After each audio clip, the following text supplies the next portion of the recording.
Guys, ang astig nito, tablet siya, pero pwede mo siyang gawing parang PC or laptop kasi meron na siyang kasamang wireless keyboard, tapos may wireless mouse. Ayan o.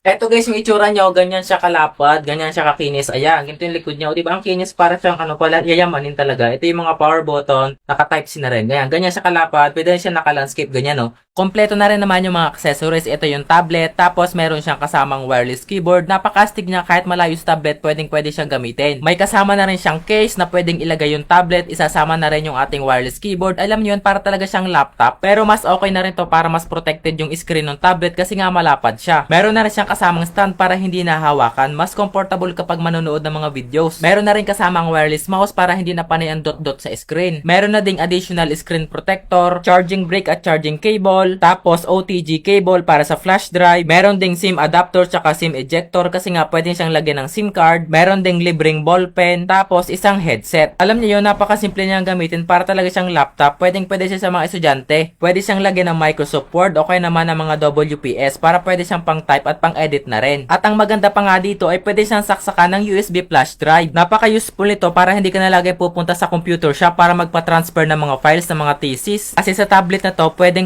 na. Kasi nga bukod sa malapad siya ay talagang widely compatible na rin sa mga accessories. Make sure lang na ine-eject yung mga USB flash drive bago alisin para hindi sila mag-corrupt. Pwede rin siyang gamitin na parang cellphone kasi nga pwede siyang lagyan ng SIM card tsaka ng SD card. Kaya para talaga siyang cellphone, pwede kang mag-text, pwede kang tumawag, pwede ka rin makapag-video call. Perfect din nga pala yung ganitong mga malalapad na tablet sa mga may edad na. Kasi nga mas malalaki yung letra dito, hindi sila nahihilo pag binabasa. Ininstallan ko nga pala siya ng TikTok. So ngayon hindi na nanonood sa TV si mother, dito na lang nanonood sa tablet kasi nga mas malapad siya tsaka mas madaling gamitin. Yun nga lang, wala na rin halos magawa, tumiktok na rin lang ng tumiktok. Pero the good thing here is malapad nga yung screen, mas madali silang turuan kasi nababasa nila yung mga letra. Meron din nga pala guys ibang color variants ito, merong violet tapos red, pero itong nasa akin ay itong kulay gray. And kung ayaw nyo naman bumili na may kasamang wireless mouse and wireless keyboard, pwede naman bumili kayo ng tablet lamang. And kung sa tingin nyo ay kailangan nyo rin ng ganito, well, pa-check out nyo lang dyan sa ating yellow basket.